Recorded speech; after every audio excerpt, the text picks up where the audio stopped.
Speculated for a while, exactly what happens with Meghan Markle and Prince Harry, and seemingly why they have these very good, close, cast iron friendships, and then seemingly also they get cast aside. And, it's very difficult to work out exactly why. As we saw with the Jessica Mulroney, we're not quite sure exactly how friendly she is now with Meghan Markle after that slight mishap that happened on social media. But obviously at that time, Meghan decided it was best to cut ties. Seemingly at certain points, we think they're still friends. One friend recently, though, failed to invite Harry and Meghan to her spectacular celebration. It wasn't totally her celebration, but nonetheless, it was a celebration that was attended by many different people.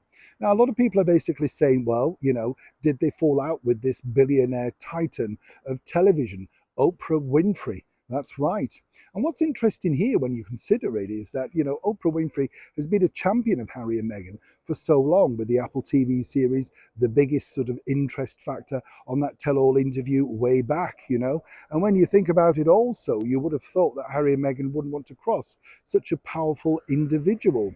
But seemingly, whether they meant to or not, incredibly, they have.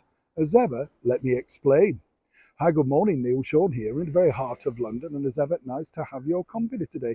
Fascinating story this, as I say, but also can we just take note that today is the birth date of a wonderful, brilliant, much respected, still well-loved author around the world.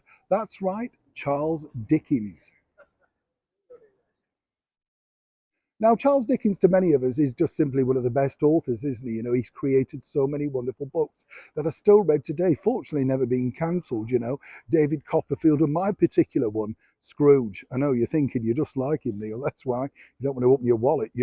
But I do, I do think the Alistair Sim version of Scrooge is just brilliant, both the cartoon where he voices it and the full film version from 1951. It's a sort of Christmas perennial, isn't it, about doing good over bad. Charles Dickens, was a very clever man, marketed himself incredibly well in an era where he really only had the ink and paper. So to be still relevant today, all of those years, not bad. Happy birthday, sir, and thank you for all the wonderful books. Back as ever to your Breaking Royal story. This really all centres upon the fact that when Harry and Meghan released that Netflix docuseries, there was a certain incident in there that really alarmed their close pal, Oprah Winfrey. And you can understand, once again, it's all about misrepresentation, isn't it, Now, when Harry and Meghan were talking about living in Nottingham Cottage at the very start of their marriage, rather ungallantly, they both pointed out that, it was way too small, the ceiling slanted, it was just a minuscule place, forgetting, of course, that it's rent-free, all the bills are paid, and it was graciously donated to them by our wonderful late monarch, Her Majesty the Queen. But then, of course, we found out, thanks to that docu-series, that apparently Oprah Winfrey came to visit for tea, very much detailed in this docu-series. And according to them, she couldn't believe exactly where they were living. In fact, was shocked at how small it was. And quote, "People won't believe how you're living like this." Now, the way it was portrayed in the series is that, like this, and as ever, we have to say allegedly, meaning almost squalor. Now, according to a very good source, what Oprah Winfrey meant was cute, sweet, how nice, a country cottage in the middle of a castle, not bad at all. That's according to their team. And apparently, as ever, we have to say allegedly, that was the turning point in Oprah Winfrey's mind where she felt that they'd been misconstrued, misquoted.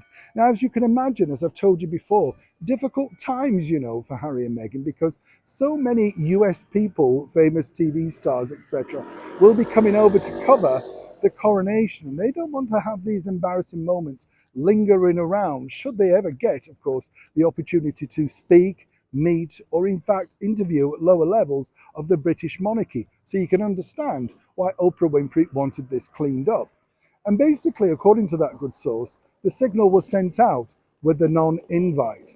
So whichever way you look at it, once again, Harry and Meghan have scored another own goal in making sure that they seemingly have offended a once good friend. Can they kiss and make up? As ever, when I know more, you'll know more. Neil Sean in the very heart of London.